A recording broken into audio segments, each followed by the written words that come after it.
Welcome to Healthy Lifestyle with Lori Anne. I am Lori Anne Casdia. Our goal here at Healthy Lifestyle is to inspire, educate, and empower you to fulfill a healthy, emotional, spiritual, and physical life so you can feel empowered to live the life you have always wanted and dreamed. Welcome, welcome, welcome. I hope you're having a beautiful day. You know me, I think every day is beautiful, whether it's raining or sunny out. There's always something good and joyous to find. So I want you to dig deep and find that joy today. Just keep the smiles on your faces because you never know how wonderfully you can impact someone else. To that end, today I have been looking forward to speaking with these ladies. They are dynamo. There's two of them on with us today. There's three of them that usually work together. They are the founders of Cod Past Podcast, and I'm telling you, such a tongue twister, and it'll definitely keep you awake, and it's a really good sobriety test, by the way, if you want to use that. They are just outstanding. Deborah Schlosser, she is a warrior, a spiritual warrior. She's had a 48-year career in the medical field. You would never know it by looking at her. She's a registered nurse, a chiropractor, a healthcare administrator, healthcare human resources, an employee relations consultant, a professional encourager. I can tell you that's true. An essential oiler and an entrepreneur. And then we have Laura Clancy. She is her partner in crime, if you will. And she really has never met a stranger. She hasn't loved or met anybody that she looks at as a stranger. Her personal professional mission is to educate, inspire, and entertain millions of people to a happier life. And she's a certified personal trainer. Wow, couldn't get that out. Nutritional consultant, a fat loss expert, a massage therapist, and a Reiki master, which is something I really want to talk to her about. And she actually does short form improv actor. I've done that too, so that's exciting. We have yet another thing to talk about. And a recovering accountant. I love that. These two ladies are dynamite. I am so looking forward to speaking to them. You guys ready to sit down and belly laugh? Because welcome to the show, Deborah and Laura. Thank you so much, Lori. So I'm impressed by us. You should be impressed by you. You guys are impressive. I love so much of what you said. So a couple of things. I mean, there are so many questions that come to mind after, reading your inspired biographies, but also Cod Past Podcast. Now, did you do that just to torture me, or how did you guys come together, and how did you come up with this amazing, brilliant idea? Well, Deborah, do you want to tell the story, or do you want me to tell it? I want you to tell it. All right, Laura, you're up. Okay. All right. So I was walking one day, and I think I accidentally said Cod Past. No, I think I said we should start a podcast, because we really, especially with Trish, the three of us, have a lot of synergy, and we have a lot of shared wisdom, and we just have gotten to a place in our life where all we want to do is have fun and change the world. And yes, so we should do a podcast. And I said we should call it the Cod Past Podcast, where our fishy paths hook our brilliant future. And Deborah was like, we're going to do it. So that's how it all started, because we all have a fishy past. We all have some things maybe we're not proud of or we're embarrassed about. But we know that if we reframe it, it sort of changes our current situation. It's what got us here, and it hooks into what's next, like that next cool story sure. we can create for ourselves. Of course. How do we learn if we don't have something that is of contrast? So we can't come in and do everything perfectly. So we do have to make mistakes. We're humans. That's how we learn, right? That's exactly right. Yeah. So you had this idea, you got together. Deborah said yes, because she's absolutely brilliant. You both are brilliant, strong, successful, encouraging, positive, fun women who really bring humor into everything. How did you guys meet? Deborah, tell us. Well, we met just before we were going down to Orlando, Florida for an essential oils convention, and one of the businesses that we have. Me too. Yes, yay! And we decided before we were going to go. Let's put it this way: Laura decided before we go there, let's go to a spiritualist camp in Florida near Orlando. and look for orbs and do all this other stuff. And I'm like, oh, my God, I can't do that. Evil will be upon me. No. And so I said, okay, I'll go, but I'm wearing my cross. And so we ended up going to a place called Casadega. And in the meantime, I said, you've got to get Trish to come because we met online through this business and had never met before this. And so she got Dr. Trish Sanders to come. And we all met in Casadega 5 days before the Essential Oils Convention, and we literally alchemized together like an open triangle. It was just amazing chemistry. Oh my gosh, you just took me completely off guard because I thought you guys had been friends for years because I met you down at the convention, all three of you. Adored each and every one of you. You each have your own unique personalities, and together you're just powerhouses. I just love the way you approach things, and there's logic behind it, there's love behind it, but I thought you all had a connection for years. Well, so Laura can tell her story. Laura did know Trish prior to this. So yeah, she could tell that. Yeah, Trish and I met in 2012 or 2013. Actually, it was 2013 down in Disney World because we did books together and we were part of a group. And then we've done some business ventures together. So I've known Trish for maybe about 10 years.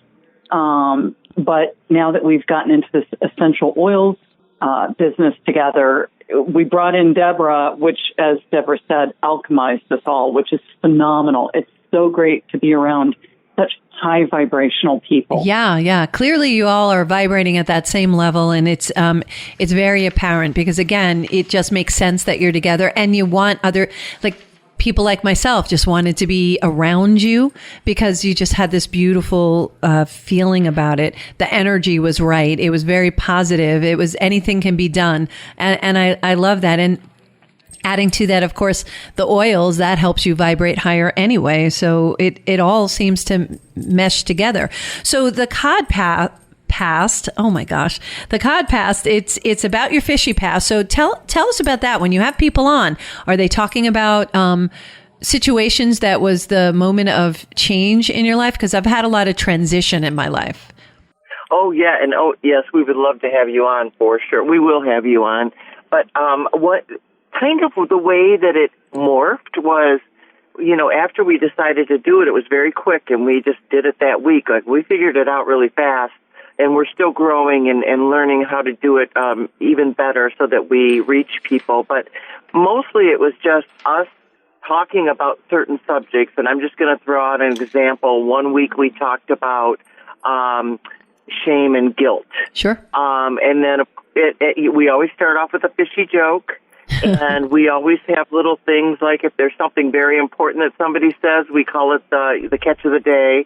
So it's all around fishiness, but we just have subjects, and then our people that we bring on as guests, of course, whatever their area of expertise is, but we also try to make sure that we're leaving the world a little bit of a better place after we all finish with our conversation. Yeah. And you inspire people because the thing that I noticed, because I've listened to a number of your podcasts, the thing I noticed where is the thread that runs through everything is any successful person has had great, massive failure. So even though we take what I refer to as massive, imperfect actions, at least we're taking actions. And if I were to boil down every book and different methodology of coaching or mentoring, the two things that always come up in every single method is you have to set goals and you have to take massive imperfect actions.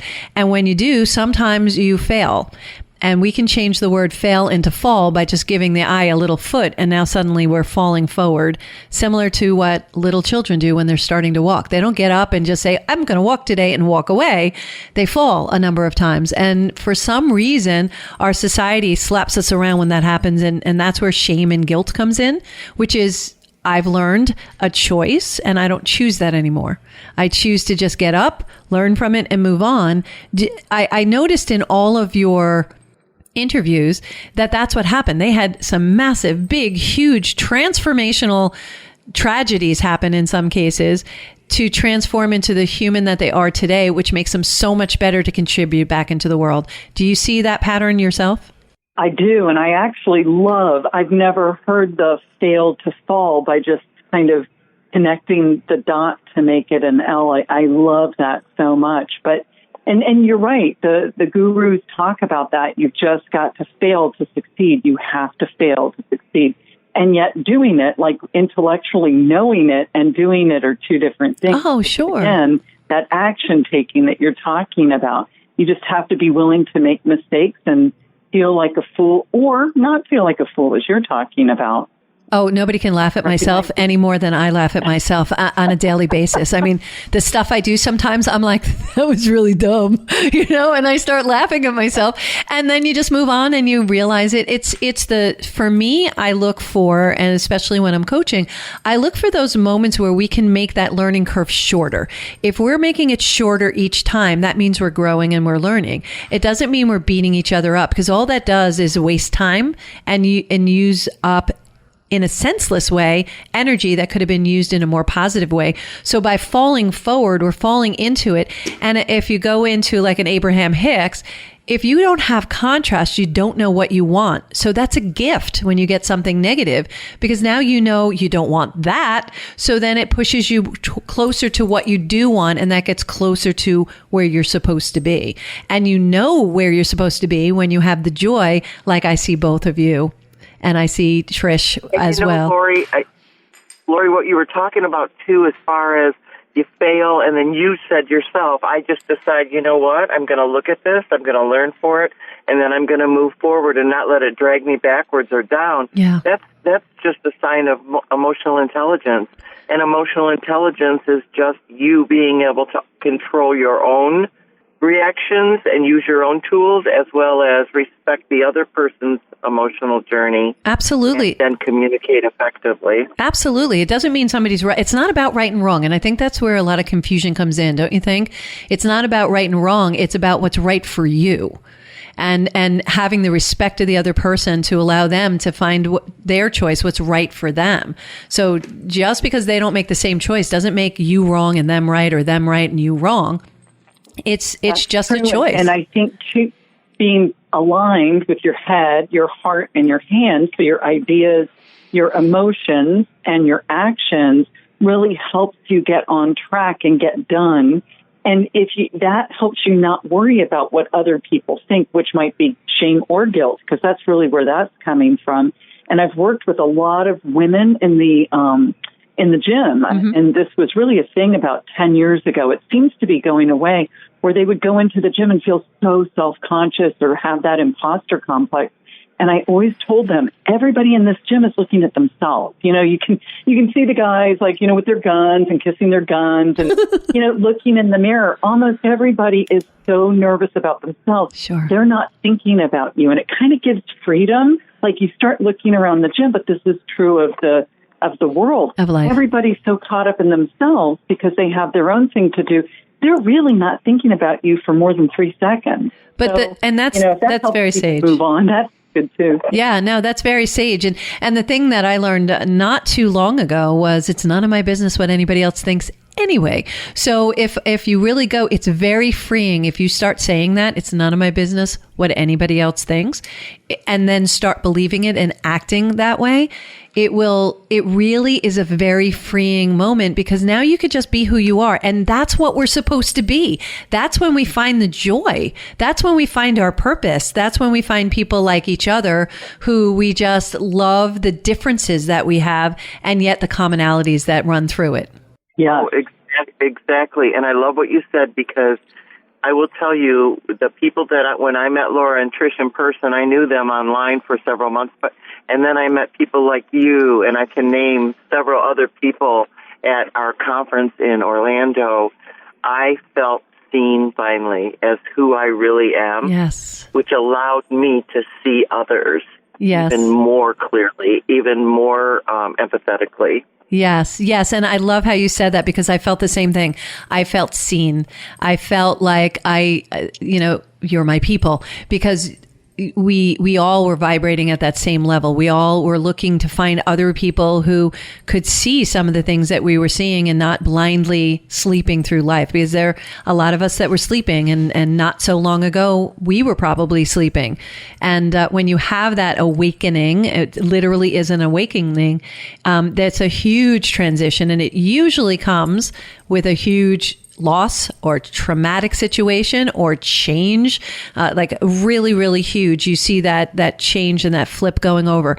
But up to that point, we weren't ready for that change. It comes when we are ready for it, when we have the tools and we're open to it. So I definitely saw that. I saw a change in all of us from the beginning of the week to the end of the week. Yeah, I did too. Yep, I agree. Yeah, I think we all came in there as quiet and apprehensive, and we went out strong and invigorated and just warriors. And I already know, Deborah, you're a spiritual warrior. So I love that you walked out, and we all owned it. We stepped into our power down there, and I thought that was great. And there must be something about Florida, because that brought us together, that brought you and Trish together, right, Laura? And yep. And Deborah, you were on my Facebook. Somehow we were connected before that, but we never really connected. Oh, you know what? Maybe that was just through either our essential oils business, or maybe through another, personal improvement thing that we were doing, and maybe we were on the same page. But we did walk out in. We walked in with a lot of power, though, too, because without a doubt, we were meant to be there, all of us, every single person in that room. And what was great was that we realized that in order to be authentic and to be in integrity and to be in honesty, you have to first embrace yourself. Yes. And trust yourself. Yes. And then you can trust others that are trustworthy. Yes. That's another lesson I learned. I like that. That's so true. And you're right. We walked in very powerfully, individually. But I think we were more shored up and validated that there were other people, like-minded people out there, and that we were who we thought we were, and that it was okay to be uniquely ourselves and genuinely ourselves and walk authentically in our own shoes. I definitely felt that down there, that it was okay to be who I was, and it was okay to be silly. I remember working at a Fortune 100 company years ago, and I used to be so serious because I wanted to be taken seriously.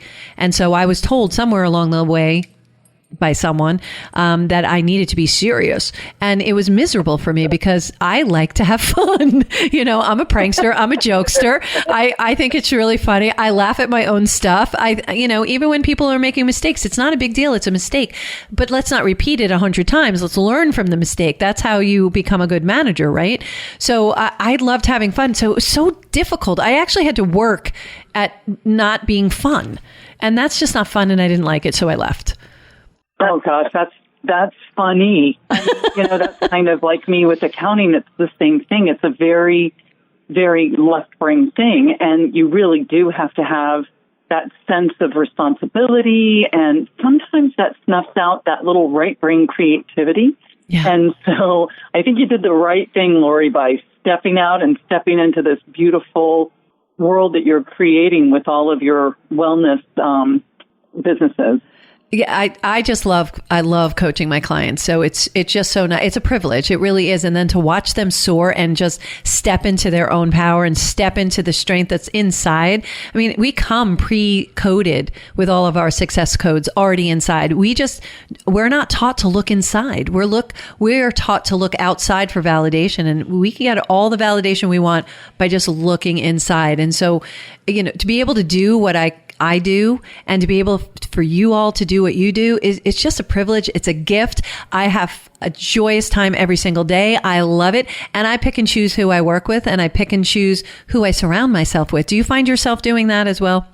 Oh my gosh. 1,000%. We just talked about this. We talked about this morning because we notice that the more that you are at a higher energy level, or you are just positive, and you look at there's so many things in the world that are so amazing and so great, and little things, even a person that you, like you said, that you changed or helped to change. But when we're around people that are negative and complaining and aren't growing, and they're falling away from us, and you get a little paranoid, like, oh, is it me? Should I not be this positive because I'm losing friends? Never. You just had the wrong friends. That's right. Well, it's not even wrong. It's just they no longer serve you. That's all. Yeah, and I no longer serve them because Correct. I irritate their spirit. Too happy. I get that. You are listening to Healthy Lifestyle with Lori Anne. We're going to take a little break and come back with a great Deborah and Laura. We're going to continue this conversation. I love it. Remember, you become who you surround yourself with. We're going to come back and talk more about that. We'll be right back.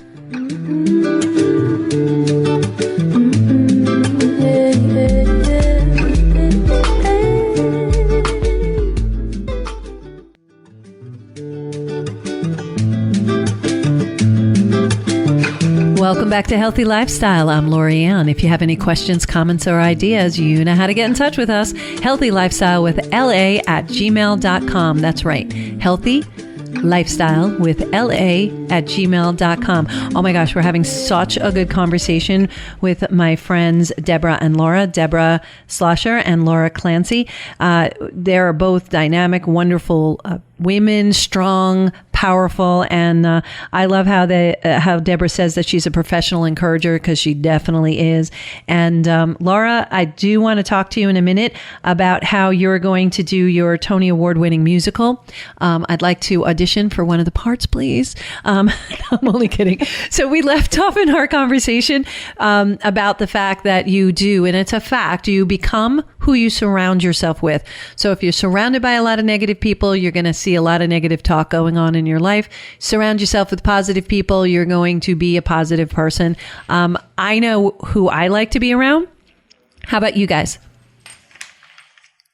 Yeah, as Deborah said, it's synchronicity that we're talking about this, because we were just talking about this earlier on the phone. Little by little, I just would rather be by myself than with some other people. Yes. It doesn't mean that I'm going to be rude. It doesn't mean that I'm going to run away. I try my best to leave people feeling better about themselves for meeting me, because I love being around people. I love it. Yeah. But not everybody does vibrate at that same level, and it can bring you down. I do think we have a responsibility to keep ourselves up as high as we possibly can. And if we're around negative people, or we don't feel understood, it can make us feel awkward, and that brings us down. And since we're all connected, it's our responsibility to keep our vibration. I totally agree. And for the listeners, if you've ever been in a room, and I'm sure everybody has been, have you ever been in a room where you're having a good time, everything's going nice, and all of a sudden one person walks in and you could actually feel the energy just get sucked right out of the room, and positivity gets sucked right out of the room? We've all been there, I'm sure. That's what we're talking about, that vibration that comes in. We're all vibrational beings, and we really can be positively impactful as well. We can actually change somebody's life by walking into a room and make their day better, and make them help them make better choices. So we need to be cognitive of the fact that we have that capability and use it like you do, Laura. I agree with you. There are times I'd rather just be by myself than be around people who are not going to be vibrating at that same level. It's not my job to change them. It's my opportunity to have them see life in a different light. And that's how I look at it. Yeah, that's great. Deborah, you also said, I was just going to say, Laura said the word that I've said my whole life, and I didn't know why, is to be misunderstood is one of the worst things ever. And really what that is to not be seen. Yes. For who you really are. Yes. So I would feel misunderstood a lot because I was not with the people that I was not in the crowd that was vibrating at my same level. Yes. So what happens is two things. One is that you get your spirit crushed, so you dampen your amazingness, and I don't mean that in a conceited way. I mean that in a way your gifts to the world. Yes, everybody has them. And everybody has them, and you really need to use you're actually called to be magical. Correct. And, they can crush your spirit, and then unless I just always felt like I had this flame inside of me that no one was ever going to put out. And I always felt that way, even through major relationship tragedies or other tragedies. There was always a light in me that was strong and powerful. So to be misunderstood was not being seen. And put those two together. Oh my God, that so resonates with me. I would say that I would be more defiant than that. I didn't use as nice words. It's like, you're not going to break me. You can try, but you're dealing with the wrong girl. You're not going to break me because my spirit is stronger than that, no matter what was thrown at me, no matter what the relationship, no matter if it was business, no matter if it was individuals. And people have come at me hard because I do come across very confident.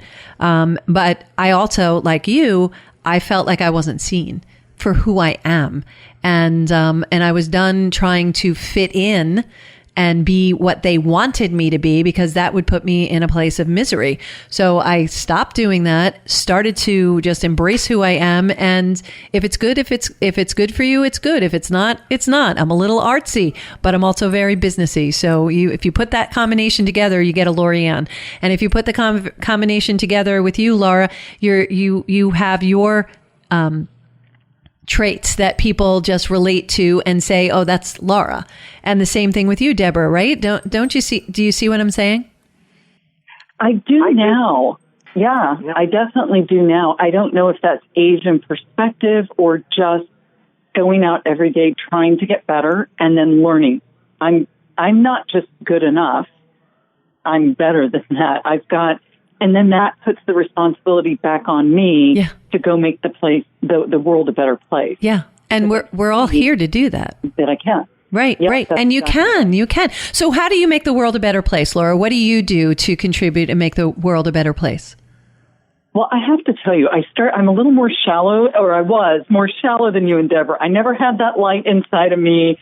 And I am a little bit defiant, but not like you, Lori. I think I was more, I flitted around from thing to thing to thing. I grew up overseas, so you have to get really good at meeting new people and making friends. But I suppose I never stayed long enough, even though I'm loyal, to really dig deep. And a little bit later on in life, probably in my 40s, I realized I was not on the best track of parenthood. I was very harsh. I was really demanding, and I woke up. There's that awakening, and I'm like, this is not who I want to be. I was sort of the quintessential tiger mom, and from that moment, it was a decision. I'm not going to be this. And now there's the defiance, right? And so I just sought out opportunities to grow and learn things, and that's how I found out about. I also was the fat cheerleader, so I never wanted to be fat again. So I became a personal trainer and learned all about the body. And if your body's not healthy, your spirit can't be healthy. And then I found out it wasn't just about what people ate, it was why. And so I scope prepped into all of those areas of body, mind, spirit, health, wealth, because we're holistic. So I don't have any specific methodology. I just meet people where they are and try to help them get one rung up the ladder more, or, all the way up to wherever they want to go. I love that. How about you, Deborah? Well, I think my philosophy is love God, love people.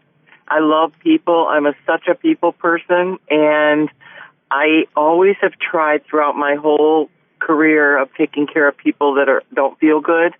I've always tried to look in their eyes and relate to their journey in a way that I could help them. In other words, where I could love on them or nurture them or do something to make their lives better. Over the years, as I've gotten older and more experienced, I do a lot of tough love talk to people too that are negative or wallowing in self-pity or at the energy level number 1 victim level. And I'll just say, why do you want to be this way? This is the way people see you. So either turn it around or we're going to turn it around. Like you need to, and some people really turn around. They want that loving, caring, tough love, So it's weird because society rewards the mediocrity and it discourages extraordinary. So we're fighting against that as well as trying to have people that were broken by something work through it. So Yeah. it's a calling to be an encourager. Two things come to mind when you were speaking, and yeah, it's without a doubt a calling. Those same people were not feeling seen either. It just in a different way. Yes. Right. And by calling them on it and pulling them out, we're saying, the bar is higher. Let's go to it. And you can do it. We can all do it. And weren't both of you told at one point or another, you need to be humble? I was always told, you need to be a good girl. You need to be humble. You need to, no, you need to celebrate your gifts and your capabilities. We also have a responsibilities to find those gifts and share them with the world. If we aren't doing what we're supposed to do, that's disrespectful for everybody else, because that's why we're here, to do that work, to do the work that we all are doing right now. Yes. Yes. And I think our parents or whoever told us to be humble were well-intentioned. Without a doubt. But it had an opposite effect. Yeah. So it really does douse a lot of people's spirit. So I 100% agree with you, Lori Anne. And there's a difference between being cocky and being humble. And there's a difference between embracing your power and your gifts and giving them back to the world. And when we're in a position of servitude, we don't have to be humble, because we are serving other people, and we need them to know we got this and we got you. And I think there's this fine line. And like you said, Laura, that our parents or whoever told us that, they really were well-intentioned. They want us to be in line. I always look for the ones who are the spunky ones. Like even when I chose my puppy, I looked for the one who wouldn't stay in the box, because that's the spunk I wanted. I wanted the one who wasn't going to follow the rules and directions. And she's so much fun. She's so much joy. And she does follow rules, but she does it in her own way. And I love that. And I think I resonate with that, because that's kind of like me. I'll follow the rules, but I do it in my own way. Mm-hmm. So, and I find that with you ladies, you follow the rules and you go along, but you're also so nurturing to other people and lifting them up and helping them see how we see them. Because don't you see magic in everybody? Oh God, it's so cool. I do. Yeah, it's so cool. Yep, I do too. And I think that we are all empaths. And Yes. Laura taught me about what an empath is. I didn't know I was one, but I know I am one. But we're all empaths, Yeah. but we also cannot be rescuing people and scraping everybody off of the cement Correct. over and over and over again, because then we're not allowed to do our magic that I believe God's called us to be bold and magical and really big, play big. So I just think that sometimes we think we got to rescue everybody, and that's not helpful to the cause of making the world a better place. I totally agree. I'm going to share a story with you that happened just after we came back from the convention. I was in the airport, and I was sitting and speaking with one of the attendees in the convention. She had to go down one terminal, and I went down another, and something just happened. And as I was walking down, and the visual is you just see a sea of people walking down the terminal, and people coming towards you and walking away from you. And as people were coming, there were almost no faces on some of the people, and then bright lights. And those bright lights were these eyes, to me, were the people who were awake. And each one of them made eye contact with me and almost a knowing nod, like, yeah, I'm here. Yeah, we're here. We're all here together. We're doing this work together. And it just seemed like there was a separation at that particular moment for me, where I saw awakened and non-awakened people, where you saw this light behind their eyes that was just so much more vivid than the other people walking around them. And to me, I had oh my God moment. Super cool. That is super cool. In fact, I think someone that we were talking with recently, maybe on the Cod Past, was talking about that. And Lori Anne, that's really, really cool. It's the dead eyes. People behind their eyes, you can just see they've become lifeless, and they're in the survive, exist mode. They're no longer in thrive or even open, curious. Yeah. Cool. Yeah, and those people were in the present. It's like, yes, I'm here. I see you. And it was you're seen, and I was seeing them and they were seeing me. And that whole thing about not being seen, I don't think that's going to happen much longer for a lot of people, because as you awaken, you get seen by the others that are awakened. And that's the difference. We're coming out of a deep, dark sleep. And it's so exciting to me, because I'm like, look, it's so good, because people are really becoming themselves. I told Laura that this morning. I said, oh my God, Laura, I am permanently changed since June. Yeah. I mean, I'm permanently changed. I have a formidable faith. I know who I am. Yes. I'm not going back. Yes. And even though I had, over my years, but I know exactly who I am, because I was seen and I saw the scene. So the people that have the dark pool eyes, we call them walkabouts. We think that they're probably just robots. Right. Well, because they're not in the present, they're just existing, and that's not okay. But it's not their time, so that's okay too. Everybody has a place, right. And when you're ready, you'll know, because something will happen that will jog you into being awake, and that's supposed to be your path. So we all need to be respectful of each other's journeys, which I know all of us are. We're very respectful, but to see those lights and to see the other people that you connect with, and I agree with you, Deborah. I will never be the same, because the connections were deep, and it was confirmation that I was on the right path. Mm-hmm. That is cool. If I can, I'd like to share a really quick story. Yes, please. With you. It's a synchronicity, because last July, not this past July, but July of 2020, I wrote something in what I call a God box, and it was like a list of things that I wanted to happen. It was July, so it was before the abundance experience. And the number one thing I wrote, because I was pretty unhappy, I was pretty miserable. COVID kind of hit me hard. It hit my business hard. It hit everything hard. And so, but my number one thing was, I want to be seen. And I wrote it. I prayed over it. I put it in a box.